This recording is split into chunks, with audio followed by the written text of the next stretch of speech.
o sea, de lo que estabas diciendo, deduzco que esas personas que hay en la élite no tienen ni siquiera que creer en esas energías porque ya sienten su poder. Bueno, eso ya no lo sé, como lo que sienten o dejan de sentir, pero lo que sí está claro es que de alguna manera siempre están invocando, rindiendo culto o tratando de canalizar el poder de esas energías hacia sus propósitos. Por eso los conjuros. De ahí los conjuros. Pero es que lo que para mí es peor es que además la gente que se llama espiritual, la gente que está en el mundo de la espiritualidad, de la New Age o todas estas historias, no me voy a meter con ellos, pero sí les voy a decir que la mayor parte de símbolos y cultos que ellos creen de luz tampoco lo son. ¿A quién están invocando? ¿A quién están rezando? ¿A quién están llamando? ¿A quién están conjurando? ¿A quién están decretando? Pues las élites tienen tan controlado todo este mundo, entre comillas, espiritual, de símbolos, conjuros, numerología, etcétera, que incluso los que creen que están invocando la luz tampoco invocan a la luz. Entonces el mundo va como va porque aquí no se invoca nada de luz. El conjuro del nombre de Dios permite conectar directamente con la fuente. Entonces atraviesas todo eso, entonces mucha gente puede decir, pero vale, las élites, los superbanqueros, que son los dueños de la Reserva Federal, del Banco Central Europeo, de no sé qué, está todo ahí. ¿Y qué puedo hacer yo si yo soy aquí un mindundi vale? Y a mí me gusta poner este ejemplo. Si tú agarras una aguja de acupuntura que es minúscula y eres capaz... Pues un anillo de un gigante, de un dedo gigante. Entonces, el anillo tenía una cara de alien. Entonces, quizá me equivoqué. Yo hice un pequeño Instagram en Guadalajara, México, diciendo, mira chicos, estoy preparando un vídeo de objetos tal y cual, aquí os muestro uno pequeño, como era el más pequeño, era el más fácil de yo coger y mostrar, ¿no? Bueno, no te imaginas la gente respondiendo de que si había cogido un trozo de patata y lo había esculpido haciendo ver que era un anillo. O sea, Dios mío de mi vida, digo, la he cagado. No tenía que haber hecho ese vídeo. Luego hice el vídeo con las 9 piezas y ahí la gente pues lo entendió o no lo entendió. Me da igual si no lo entendió. Pero yo hice la exposición, las mostré. ¿Y por qué os cuento esto? Porque tiene que ver con los Elohim. Ahora vais a ver cómo lo ligo. Porque además las piezas no es que solo fueran de un material muy parecido a lo que son las piezas basálticas de los atlantes de Tula, en México, que es la base donde están los famosos atlantes, sino es que además cuando no hay luz y tú le colocas luz ultravioleta, salen las piezas fluorescentes. Fosforescentes, perdón. Y cuando quitas la luz, aún queda el fosforescente varios segundos. Entonces, no tiene explicación científica, no la tiene. Muchas veces solo con eso sabes si la pieza es verdadera o no. Entonces, ¿por qué os cuento esto? Porque de las 9 piezas, 7 te mostraban gráficos de seres alados. O sea, Elohims, según mucha gente de allí México. Y al lado del ser alado, con los cráneos alargados, los cráneos campensis, estaba una figura egipcia, Anubis, el dios del inframundo, el que te hacía mover entre un mundo y otro mundo. ¿Qué hacen esas piezas enterradas en los subsuelos de México? O sea, Anubis, una pieza era Horus, con la cara de halcón. ¿Qué hacen piezas egipcias enterradas en México? ¿Qué hacen piezas egipcias mezcladas con seres con cráneos alargados y con alas, mezcladas allí en territorio mexicano? Bien, eso es otro tema, pero lo que quería llegar es el hecho de que la explicación que te dan desde allí, que luego corroboré también con mis amigos en Egipto, es que esos seres alados, entre comillas, eran los famosos ángeles caídos. Los ángeles caídos, que muchos dicen que son dragones, y otros dicen que, bueno, puede ser un tipo de estirpe o linaje de un tipo de ser parecido a los creadores o Anunnakis. Entonces, por eso os decía que los Elohim de la Biblia, que era la raza que crearon a la humanidad, o tipo Anunnaki, aparecen en muchas culturas como ángeles caídos o como seres alados. Entonces, incluso lo que está comentando Willy me concuerda perfectamente, porque ahora le preguntaba sobre lo de las letras de Dios, y sobre el conjuro, sobre los conjuros. Bien, si tú vas a hablar con los grandes rabinos o con la gente hebrea o judía, te dirá que el nombre de Dios no se puede pronunciar. ¿Cómo que no se puede pronunciar? De Bueno, hecho, es uno de los mandamientos. No pronunciarás el nombre de Dios en vano. Y de hecho no lo pueden ni escribir porque le ponen un guión en medio y tampoco lo escriben como Dios. Y dices, ¿sí? y dices, bueno, ¿y eso por qué, no? Entonces cuando Willy medio descubre que, no, es que no es una palabra, no es un nombre, sino que es un conjuro. ¿Sabemos lo que significa la palabra conjuro? Ojo, que son palabras mayores, ¿no, Willy? ¿Un conjuro? ¿Qué es un conjuro? Pues es una herramienta que sirve pues para invocar y manifestar, pues, para hacer magia, básicamente. Entonces, ¿Y a quién se estaría invocando con un conjuro? bueno, a ver, realmente el nombre de Dios es un mecanismo que existe, está estructurado en la realidad, y lo que nos permite es conjurar nuestra propia realidad. Dicho en otras palabras, hacer realidad nuestros deseos. ¿Vale? Lo que pasa es que pues tiene una serie de parámetros y una serie de leyes y una serie de fórmulas que, si se hacen bien, mal o regular, pues pueden funcionar, no funcionar nada o ya está. Entonces, muchas técnicas como pues, el secreto, las leyes de la atracción, de la abundancia y todo eso, son formas de mirar a la aplicación de este conjuro. Cosas tan sencillas y tan antiguas como la oración, o sea, rezar, pedir las cosas, pero pedirlas con sinceridad, no en plan ¿no? Sino realmente encomendarse y pedir las cosas, es una manera de hacer el conjuro. No hace falta ser un erudito ni un gran sacerdote egipcio ni nada, está al alcance de todos. Porque, como decía al principio, una de las cosas que a mí me alucinó de esta matriz es que establece que estamos hechos los seres humanos a imagen y semejanza del Creador. Nuestra misión es desarrollar esa conciencia, pero no vale simplemente con, oye, yo he sido capaz de desarrollar esta conciencia y ya está. No, también tenemos que compartirla. El objetivo no es solo desarrollarnos nosotros, sino ayudar a que los demás lo puedan hacer. ¿Cómo se hace eso? Bueno, pues unas personas podemos estar hablando un día como hoy, otros hacen la labor como la que haces tú, o simplemente con el ejemplo, siendo tú mismo. Hay muchas personas que inspiran simplemente siendo ellos mismos, que inspiran en vez de una audiencia de miles o de millones, inspiran a 5 personas o a 10, también vale, es igual de válido. Claro.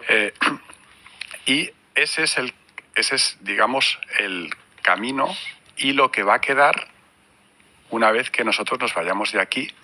¿Qué es dónde hemos llegado, pero qué hemos compartido? Esa es la medida realmente de nuestro poder. El campo de batalla o el escenario que le vaya a tocar a cada uno jugar, con una serie de acontecimientos, personas, circunstancias que te van a pasar. Y eso está estipulado y te va a pasar. Pero tú sí tienes la absoluta potestad de, oye, me encuentro un coche, ¿me subo o lo dejo? O me subo y me voy a no sé dónde. Tú vas a encontrar un coche. Lo que tú hagas con él, te vas a encontrar con una persona. Lo que tú hagas ahí, ¿vale? Y de esa manera vas a ir cumpliendo esos términos de ese contrato que se parecería más como a ir aprobando cursos de la universidad, ¿no? Gabriel viene de la palabra herp. Herp de él. Él eran los Elohim. Él es el singular de Elohim. Recordar que dijimos antes que Elohim era plural. El singular es él, de Elohim. Entonces Herp era un linaje que se dedicó, eso sí es bueno, a todas las mujeres abramaicas.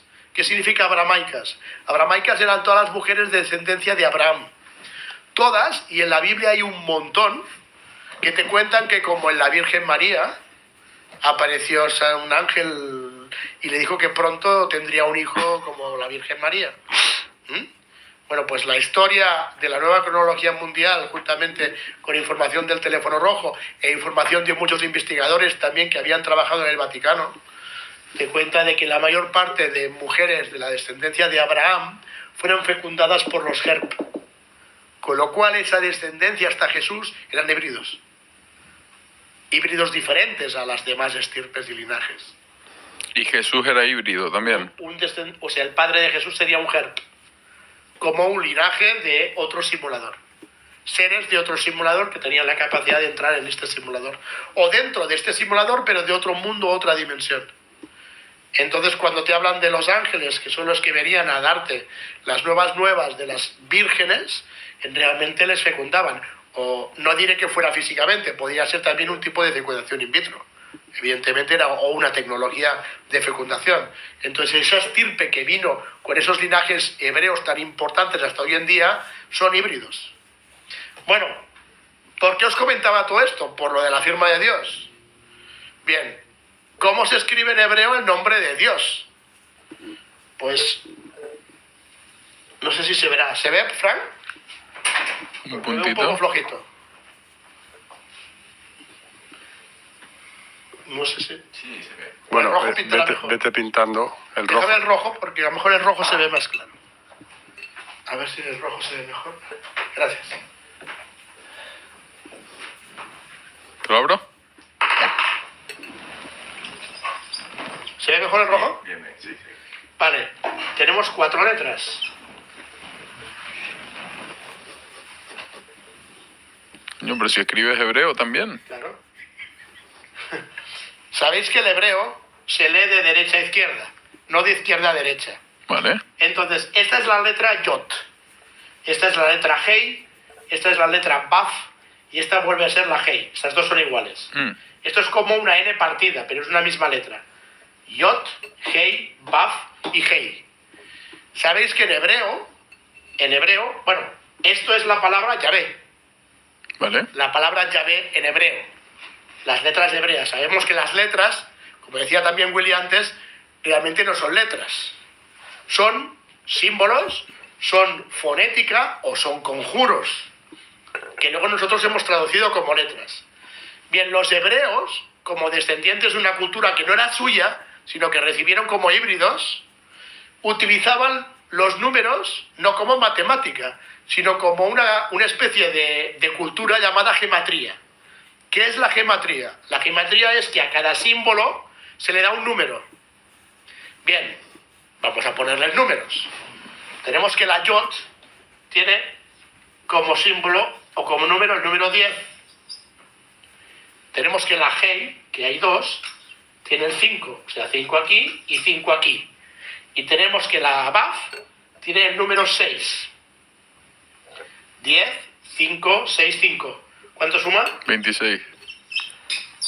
Willy, Génesis 1, versículo 26, ¿qué dice? Que Dios creará al hombre a su imagen y semejanza. Casualidad, puede ser que justo en el versículo 26 del Génesis la Biblia nos marca también que nosotros estamos hechos a imagen y semejanza de Dios. Ok, seguimos. Nos decía Willy, la firma de Dios, que tenemos grabado en nuestro ADN el nombre de Dios.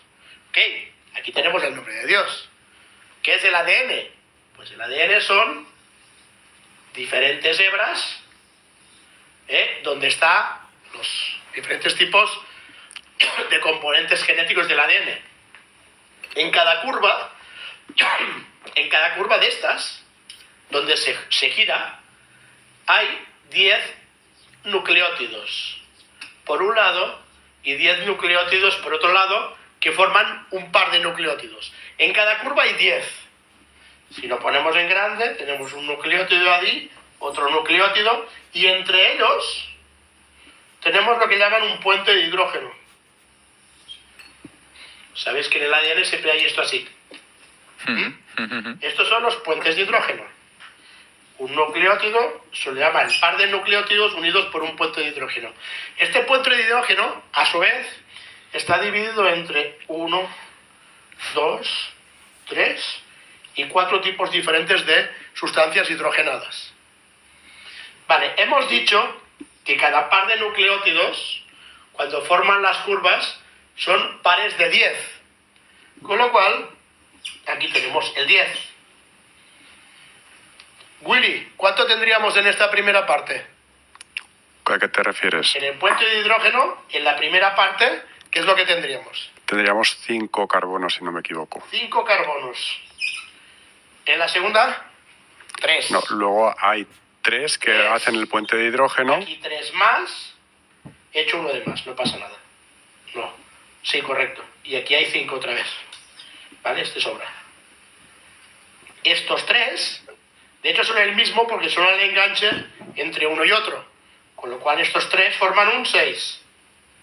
10, 5, 6, 5, ¿no? ¿Os suena? 10, 5, 6, 5.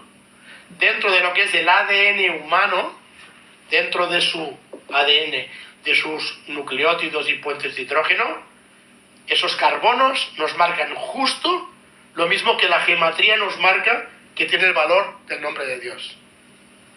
¿Casualidad? Puede ser. Y ahora os hago una de las mías. El otro día se lo expliqué a Willy y dijo, wow, me encanta. Porque yo, de la misma manera que Willy hace garabatos con los números, yo me gusta hacer garabatos con las letras. Y cuando estas 4 letras hebreas se simplifican, la yod se suele poner como una redonda. La hei se suele poner como una N o una U invertida.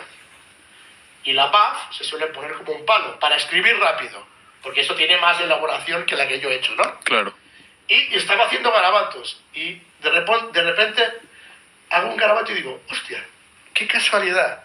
Y me doy cuenta que si cojo las 4 letras así, de esta forma, fijaros, que aparece la yod, aparece la hei, aparece la Vav y otra yod. ¿A qué se parece?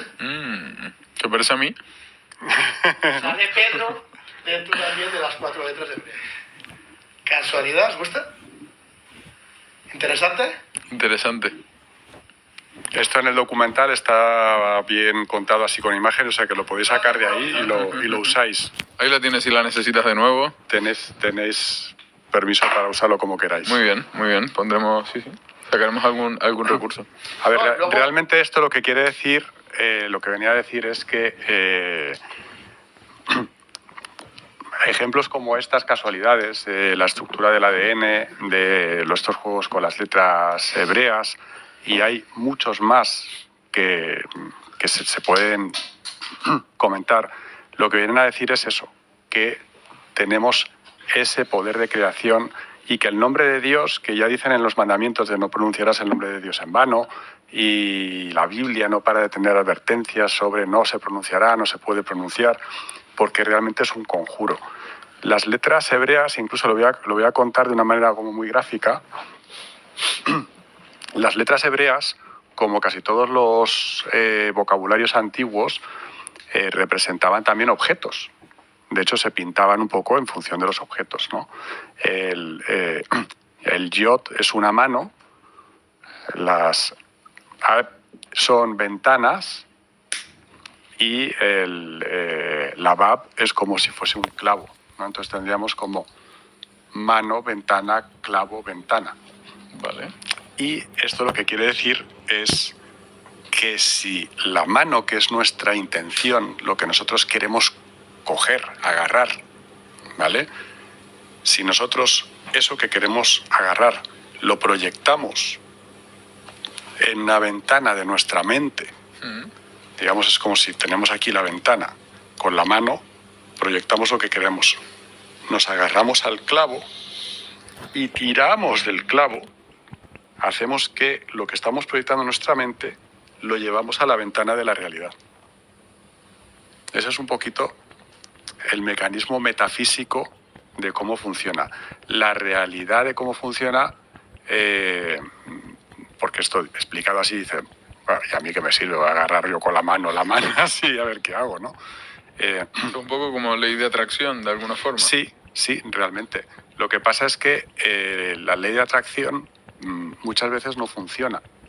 le suele funcionar bueno, desde luego, al que habla de ella sí le ha funcionado y a muchas personas les puede funcionar, pero no funciona por varios motivos. Uno de los parámetros por los que no funcionan estas peticiones de los deseos es porque se formulan mal o se formulan de una manera que no cumple un propósito. Si hemos comentado antes que la experiencia del ser humano está aquí para aprender, todas aquellas cosas que pidamos que fuesen, como siguiendo con el símil de los cursos, como tratar de aprobar un examen haciendo trampas, no se van a cumplir. Todas aquellas cosas que lo que estemos pidiendo es que nos ayuden a hacer mejor nuestro camino, nuestro aprendizaje, sí se van a cumplir. Entonces, eso es algo, primero, pues que hay que saber diferenciar.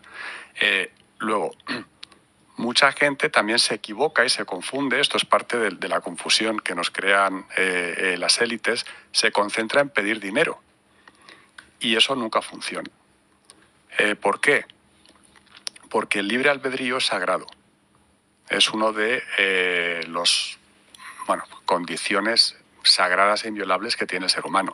Lo cual no quiere decir que no esté absolutamente condicionado, ¿vale? Eso es otra cosa, pero sagrado es. Y el dinero es un contrato social, es una convención que hemos hecho todos. Es decir, desde que naces, desde que empiezas a utilizar cosas que se han pagado con dinero, estás aceptando la validez de ese contrato. Con lo cual, si yo pido dinero, lo que estoy es atentando contra un libre albedrío de la sociedad. Porque no le puedo quitar eso, porque tiene sus reglas de funcionamiento. ¿Que las manipulen otros? Vale, pero las manipulan siguiendo esas mismas reglas. Ellos siguen muy bien las reglas, los que no sabemos seguirlas somos nosotros. Entonces, hay que centrarse en pedir directamente las cosas finales. El dinero al final no es nada, es un medio. Claro. Si yo quiero comprar una casa o un coche o hacer un viaje, deberé concentrarme en la casa, en el coche o en el viaje. El mecanismo de cómo eso se produzca o llegue a mi vida es irrelevante. Claro. Sí, y además es un contrato social que se adquiere muy rápido. Aprovecho para contar una cosa.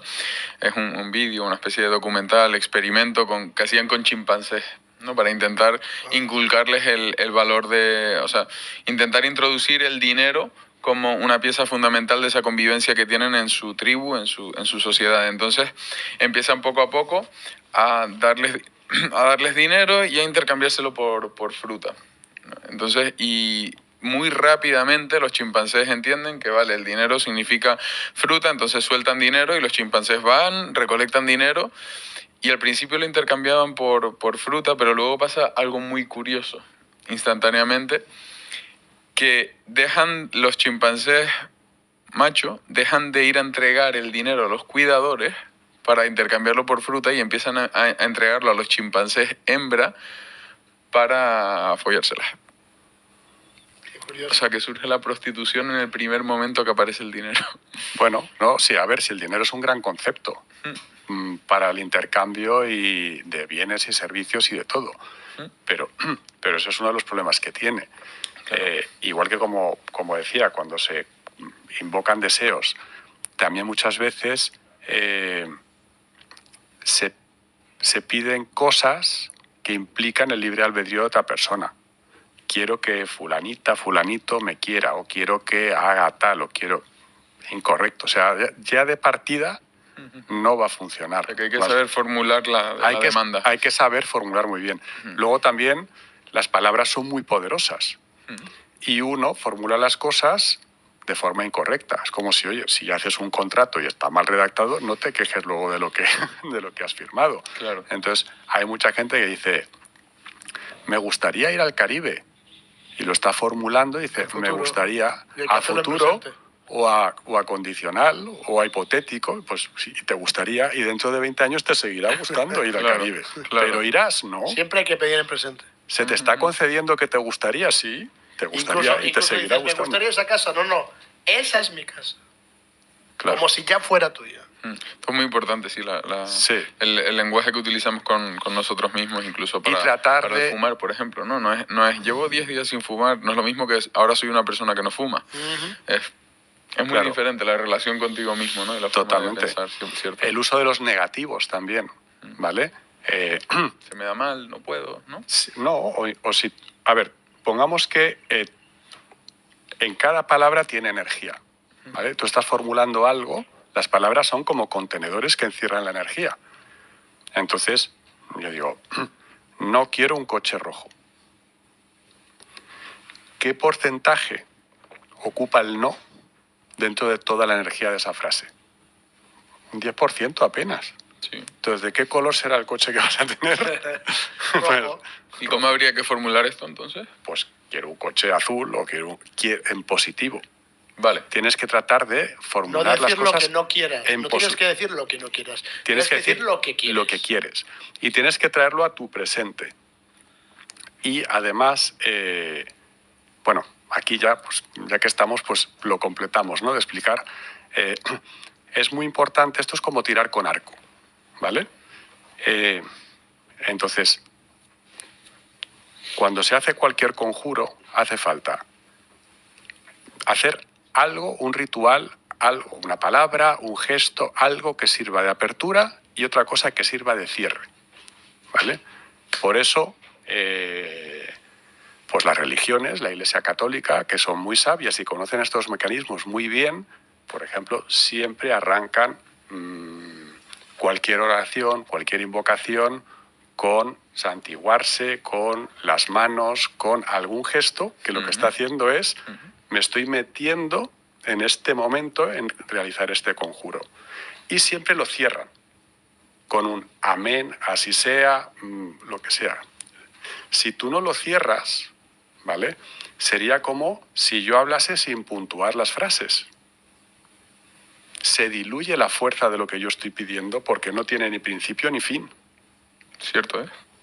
Entonces, tienes que empaquetarlo. Una vez que lo has empaquetado, tienes la primera ventana que decía, tienes que definirlo bien.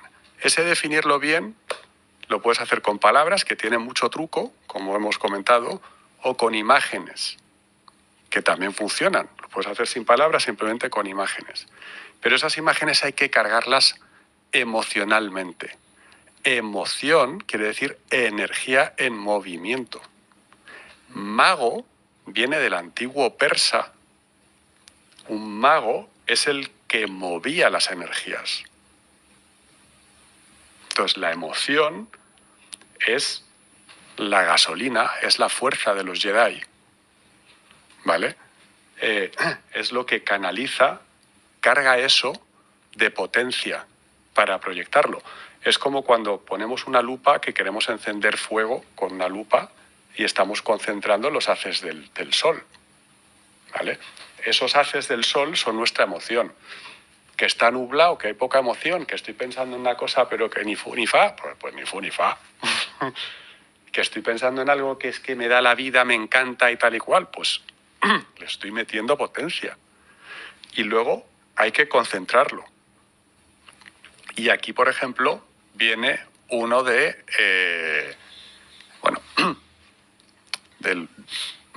esto es algo que la sociedad actual pues crea mucha dispersión. Cada vez la gente tiene menos capacidades de concentrarse. Con lo cual, siguiendo el ejemplo de la lupa, tú estás concentrando, pero necesitas concentrar un tiempo suficiente para que eso coja cuerpo, para que se empaquete ahí, con el inicio del conjuro, tenga suficiente fuerza, cierres el conjuro y disparas la flecha. Y ya está. La gente lo que suele hacer es, primero, no concentra bien y repite.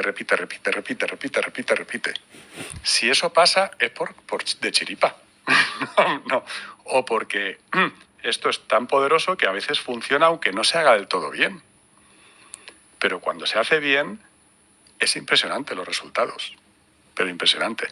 Y lamentablemente, muchas veces, todo el mundo enfoca este poder de creación hacia bienes y cosas materiales.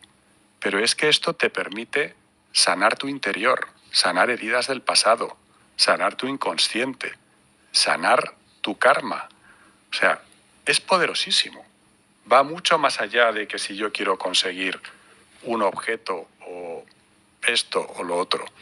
Es realmente algo poderoso y funciona. O sea, de verdad que funciona. Me gustó mucho lo de iniciar y cerrar ese proceso, y es verdad que se hace en las religiones, por ejemplo. No lo había pensado, no lo había visto nunca así, pero es verdad que el acotarlo te invita a deployar esa energía de una forma, Claro, sí, es como menos dispersa, ¿no? Sí, tienes que es como disparar una flecha. Si tú te quedas todo el rato, al final no disparas la flecha, o sea, te empiezan a temblar y cuando la flecha sale sin fuerza o sale desviada. No. Tú te concentras, tensas, ¡guau!, y disparas. Que la religión ha manipulado todo, ¿eh? Sí, pero se basan en cosas muy firmes y que funcionan. Otra cosa es que te enseñasen desde pequeño a que el poder no lo tienes tú, sino que te lo entregan ellos. Que ese siempre ha sido la jugada. Claro, porque O sea, interesa. la jugada es tú me obedeces porque yo soy quien tengo la llave, tengo el poder y tal. Y a ti te funciona porque crees en mí y soy yo quien te entrega ese poder. No es verdad. El poder lo tienes tú, de serie. O sea, aquí venimos todos full equip, de serie. Otra cosa es que llegamos, como decía, ¿el libre albedrío existe? Sí. Pero está absolutamente manipulado. Cuando decía que vivíamos en esta guerra espiritual, una de las cosas que hace es que no permite que la gente desarrolle esto. Y aunque quiere, hace que es difícil concentrarse. Enseguida te dispersas, te piensas en algo y tu mente te invaden 20.000 cosas. Curarte. Luego hay una serie de sueños mensajeros en el que tú recibes inspiraciones y luego hay sueños premonitorios, pero luego es posible ser consciente en los sueños. Pero eso dura poco. ¿Por qué? Porque hace falta mucha energía K para mantener la conciencia transitando dentro de un sueño. Y luego hay otros sueños que ellos consideraban ya el mundo de los dioses, que son sueños que, pues si alguien lo ha experimentado, yo los llamo sueños de otra realidad. Son sueños que tienen no sé si la palabra sería densidad, pero son más reales que esta realidad. Al punto que si tú has soñado ahí, cuando vuelves, no sabes si estás soñando esto y esa es tu realidad. O sea, te quedas absolutamente descolocado. Como si a esto que vivimos le faltara sustancia, de alguna forma. Es que es tan real, es ese otro mundo, que cuando vuelves parece como que lo que estás es soñando esto. Qué interesante. Es muy bestia. Fíjate interesante lo que ha dicho. La K y la Ba, que es el doble espíritu que sería de un ser, ¿no? La energía y la sombra, digámoslo así. Qué casualidad que la Kaaba, que es el famoso cubo de los musulmanes en Arabia Saudita, en la Meca, claro, que van dando vueltas, se llama la Kaaba. Sí. Va, exactamente igual. Qué casualidad que la Kaaba es una especie de conjuro y qué casualidad que es un cubo negro que te cuentan los religiosos que hay un meteorito ahí metido, cuando realmente otros sabemos que lo que allí había era el arca de Gabriel escondida. Dentro de la Kaaba. La Kaaba es el cubo donde van dando vueltas. El cubo de la Meca. La piedra negra, que es una piedra negra. Hace una piedra negra, otra Black Rock. Otra Black Rock. Qué curioso que hace, no recuerdo si fueron 2, 3 o 4 años, hubo obras, estaban haciendo obras, un montón de grúas en la Kaaba, no había gente incluso haciendo las vueltas, pero había obras. Una grúa se cayó, está todo filmado y no sé si en internet está ya o no, quizá lo han quitado ya, pero sí hay fotos. Una grúa se cae en un lugar de la Kaaba, rompe algo y empiezan a caer rayos de todas partes y murieron, no sé si 2 o 3 mil personas. No recuerdo el nombre de personas que murieron y la versión oficial es que hubo una avalancha. Cuando no, murieron todos fulminados por rayos. Qué mala casualidad que las malas lenguas nos cuentan de que esa grúa rompió un lugar donde estaba escondida la Arca de Gabriel, como un aparato tecnológico radiactivo parecido al Arca de la Alianza. Qué casualidad de nuevo que unas semanas más tarde el Papa ortodoxo, junto con el Papa Francisco y Barack Obama, viajan a la Antártida con una flota de destructores en una pequeña sinagoga ortodoxa que hay en la Antártida, muy pequeña, llevándose un material como una especie de caja, metiéndolo y enterrándolo allí. Las malas lenguas nos ponen a decir que tuvieron que quitar el Arca de Gabriel del sitio porque, bueno, se había destapado lo que realmente había en la cava.